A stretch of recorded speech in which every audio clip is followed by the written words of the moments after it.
नमस्कार, स्वागत है आपका न्यूज बाइस्कोप देख रहे हैं आप और आपके साथ मैं हूं आरती। पूर्व राज्यसभा सांसद अजय मारू ने राज्य सरकार से कहा कि वो जनता को यूक्रेन से लौटे छात्रों की जानकारी दे रहे हैं। उन्होंने बताया कि केंद्र सरकार के प्रयास से अब तक झारखंड के 90 छात्र वापस लौट चुके हैं। उन्होंने कहा कि झारखंड के 162 छात्र यूक्रेन में पढ़ाई करते हैं, जिससे भाजपा द्वारा गठित सहायता सेल के पदाधिकारियों की लगातार बातें हो रही है। उन्होंने ये भी कहा कि अब तक झारखंड के 90 छात्राएं सुरक्षित तरीके से भारत लौट चुके हैं, जिनमें से कई बच्चे अपने घर तक पहुंच चुके हैं। तो अजय मारू ने सवाल किया है राज्य सरकार से और कहा कि जो भी लोग यूक्रेन से वापस लौटे हैं, सरकार उसकी जानकारी जनता को दे। और इसी खबर पे अधिक बातचीत के लिए फोन लाइन पे रांची से हमारे संवाददाता मदन हमारे साथ जुड़ चुके हैं। मदन, राज्यसभा सांसद अजय मारू ने कहा है, पूर्व राज्यसभा सांसद, कि जो भी छात्र यूक्रेन से लौटे हैं वो जनता के बारे में राज्य सरकार उनको बताए।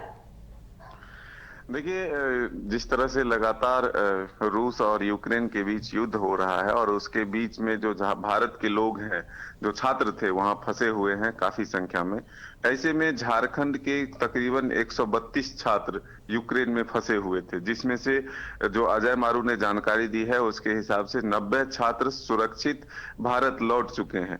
तो इस माहौल में जिस तरह से छात्रों के अभिभावक हैं वो भयभीत हो रहे थे कि स्थिति अब बिगड़ती जा रही है, वहां से बच्चे बाहर नहीं निकल पाएंगे, उनके बच्चे अब सुरक्षित घर नहीं लौट पाएंगे। तो जिनके बच्चे घर लौट गए हैं वो तो काफी खुश हैं, लेकिन जिन लोगों के बच्चे अभी तक नहीं लौटे हैं उनके लिए एक संतोष होगा कि ये एक अच्छी खबर होगी कि अगर राज्य सरकार ये जानकारी दे लोगों को कि अब तक झारखंड के लगभग 90 बच्चे जो हैं वो लौट चुके हैं। कुछ ही बच्चे बचे हैं जो अब तक नहीं लौटे, यानी 42 के लगभग जो बच्चे नहीं लौटे हैं, उन्हें भी लाने की प्रक्रिया शुरू है। तो इसलिए राज्य सरकार से अपील किया है अजय मारू ने कि अद्यतन जानकारी राज्य की जनता को दे राज्य सरकार, ताकि जो अभिभावक परेशान हो रहे हैं उनको थोड़ी राहत मिले।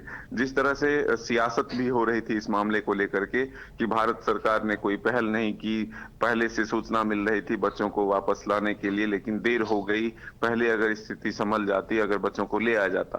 तो ऐसे में बीजेपी प्रदेश की तरफ से भी एक हेल्पलाइन नंबर जारी किया गया, केंद्र सरकार से समन्वय बनाकर बच्चों को सुरक्षित वापस लाया जा रहा है। तो अब बीजेपी के जिला अध्यक्षों को ये जिम्मेदारी दी गई है कि जो बच्चे जिनके जिले में वापस लौट रहे हैं उनके अभिभावकों से मिलकर मीडिया में बातें रखी जाए, ताकि जो बच्चे अब तक फंसे हुए हैं उनके अभिभावकों को थोड़ी राहत मिले कि भारत सरकार तत्पर है, बच्चों को सुरक्षित लाया जाएगा।